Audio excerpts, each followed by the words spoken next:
ছাত্ৰ ছাত্ৰীসকল প্ৰথমে মোৰ ইউটিউব চেনেললৈ তোমালোকক স্বাগতম জনালোঁ।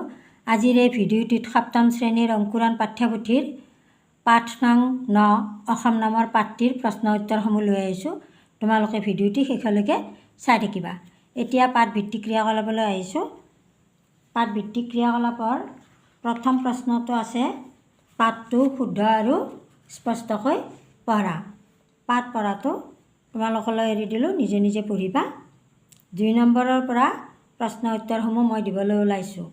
2 নম্বৰ প্ৰশ্ন উত্তৰসমূহ মই লিখি আনিছোঁ, তোমালোকেও লিখি ল'ব পাৰিবা। 2 নম্বৰ ক, লেখকে কোনখন ঠাইক স্বৰ্গতো অধিক জনমভূমি বুলি কৈছে?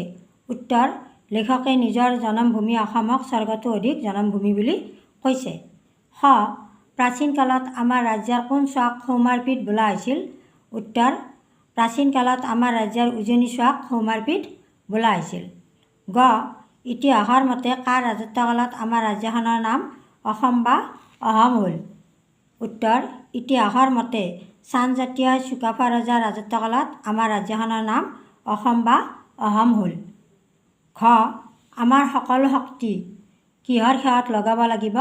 উত্তৰ, আমাৰ সকলো শক্তি স্বদেশৰ সেৱাত লগাব লাগিব। ঙ, ইংৰাজ গভৰ্ণমেণ্টে প্ৰথমে এই দেশৰ নাম ইংৰাজীত কি বুলি লিখিছিল? উত্তৰ, ইংৰাজ গভৰ্ণমেণ্টে প্ৰথমে এই দেশৰ নাম ইংৰাজীত আছাম বুলি লিখিছিল।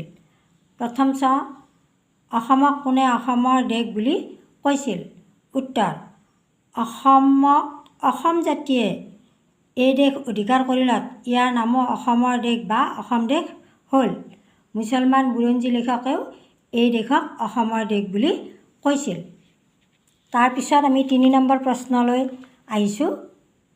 3 নম্বৰ ক, প্ৰাচীন কামৰূপৰ দক্ষিণ সীমা কোনখিনিলৈকে বিস্তৃত আছিল? উত্তৰ, প্ৰাচীন কামৰূপৰ দক্ষিণ সীমা বংগোপসাগৰলৈকে বিস্তৃত আছিল। খ, সৌম্য ৰাজ্যত থকা আৰ্য সন্তানসকলক কি বোলা হৈছিল? উত্তৰ, সৌম্য ৰাজ্যত থকা আৰ্য সন্তানসকলক সৌম্য বা সোম বোলা হৈছিল। গ, সৌমাৰৰ সোমসকলে চানজাতীয় লোকসকলক কি বুলি মাতিছিল? উত্তৰ, সৌমাৰৰ সোমসকলে চানজাতীয় লোকসকলক আহোম বা অসম বুলি মাতিছিল। খ, চুকাফা ৰজাই কি পৰ্বত পাৰ হৈ উজনি অসম অধিকাৰ কৰিছিল? উত্তৰ, চুকাফা ৰজাই পাটকাই পৰ্বত পাৰ হৈ উজনি অসম অধিকাৰ কৰিছিল। 4 নম্বৰ প্ৰশ্ন আছে ক অংশৰ বাকচত থকা শব্দকেইটাৰ অৰ্থ গ অংশৰ বাকচত আছে। এতিয়া তাৰ পৰা উপযুক্ত অৰ্থ বিচাৰি খ অংশৰ বাকচত লিখা। ক অংশ খ অংশ মই মিলাই দিছোঁ। চিৰস্মৰণীয় ক অংশত আছে, খ অংশত লিখিবা সদায় মনত ৰাখিবৰ যোগ্য। কীৰ্তিকলাপ ভাল কামৰ পৰিচয়সূচক কাৰ্যাৱলী। অহোপুৰুষাৰ্থ প্ৰাণপণ চেষ্টা। অনুসন্ধান গভীৰভাৱে তথ্য বিচাৰি চোৱা অন্বেষণ। স্বতন্ত্ৰ স্বাধীন সন্তোষ আনন্দ হৰ্ষ। মাটিৰ তলৰ পৰা পানী ওলোৱাৰ বাট বা বিন্ধা। তাৰপিছতে 5 নম্বৰ প্ৰশ্নৰ উত্তৰ দিম। 5 নম্বৰ ক'ত আছে অসম নামৰ উৎপত্তি কেনেকৈ হ'ল? উত্তৰ, যেতিয়া চানজাতীয় চুকাফা ৰজাই পাটকাই পৰ্বত পাৰ হৈ আহি উজনি অসম অধিকাৰ কৰে, তেতিয়া সৌমাৰৰ সোমসকলে চানজাতীয় লোকবিলাকক আহোম বা অসম বুলিছিল। পাছলৈ আহোম বা অসম শব্দই আহোম বা অসম এইদৰে চানজাতিৰ মানুহৰ মুখত উচ্চাৰিত হ'ল।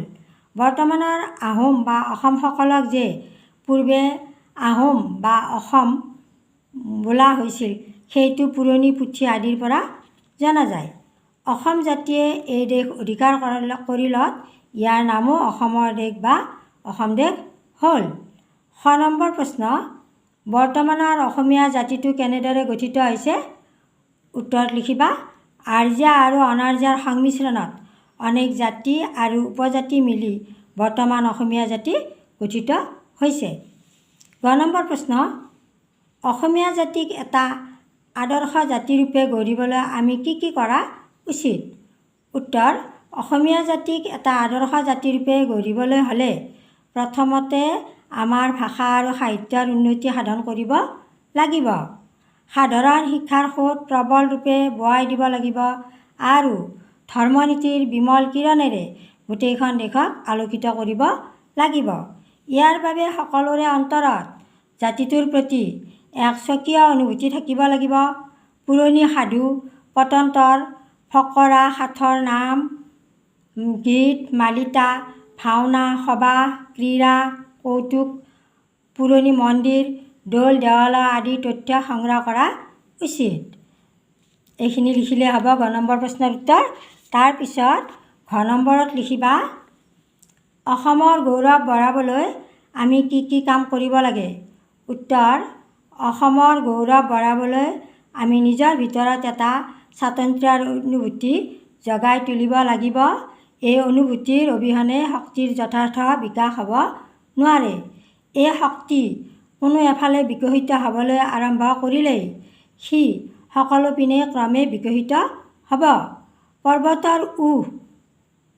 পৰ্বতৰ ক্ষুদ্ৰ বা জুৰিৰ কথা ভবাৰ আগেয়ে নিজৰ মাতৃভূমিৰ কথা ভাবিব লাগিব। আমাৰ সকলো শক্তি স্বদেশৰ সেৱাত লগাব লাগিব। তাৰপিছত ৬ নম্বৰ, বিভিন্ন কালত অসমক কি নামেৰে জনা গৈছিল? ক অংশৰ লগত খ অংশ মিলোৱা। মই মিলাই দিছোঁ। ইংৰাজৰ শাসনকালত এছাম, বৈদিক যুগত প্ৰাকৃদেশ, পৌৰাণিক যুগত প্ৰাগজ্যোতিষ, তান্ত্ৰিক যুগত কামৰূপ, বৰ্তমান যুগত অসম, মুছলমানৰ শাসনকালত অসমৰ দেশ।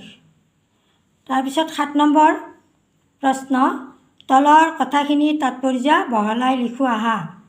ক নম্বৰ প্ৰশ্ন, আগেয়ে নিজৰ ক্ষুদ্ৰ নিজৰাক বৰনৈৰ নিচিনা বেগৱতী কৰিব পাৰিলেই নিজৰাই নিজে গৈ সাগৰৰ লগত মিলিব পাৰিব। উত্তৰত লিখিবা, নিজৰ জন্মভূমিৰ কিদৰে বিকাশ আৰু গৌৰৱ বঢ়াব পাৰি তাকে ক'বলৈ গৈ লিখকে উক্ত কথাষাৰি উল্লেখ কৰিছে। ক্ষুদ্ৰ নিজৰা এটি বৰনৈৰ দৰে সাগৰলৈ বেগেৰে বৈ যাব নোৱাৰে।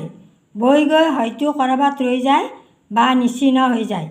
সেই নিজৰাটি ৰৈ নাযাবলৈ বা নিশ্চিহ্ন নহ'বলৈ বৰনৈৰ দৰে বেগেৰে গৈ সাগৰত পৰিবলৈ বিশেষ যত্নৰে লোৰ কাটি বোৱাই নিব লাগিব। তেতিয়া ক্ষুদ্ৰ নিজৰাটিয়েও বৰনৈৰ গতিতে সাগৰ পাবগৈ।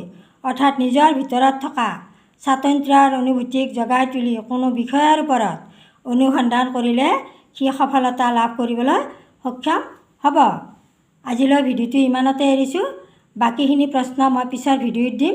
তোমালোকে যদি এই ভিডিঅ'টো ভাল পাইছা লাইক দি কমেণ্ট কৰিবা আৰু যদি চেনেলটো ছাবস্ক্ৰাইব কৰা নাই ছাবস্ক্ৰাইব কৰি ল'বা। আজিলৈ ইমানতে এৰিছোঁ। ধন্যবাদ।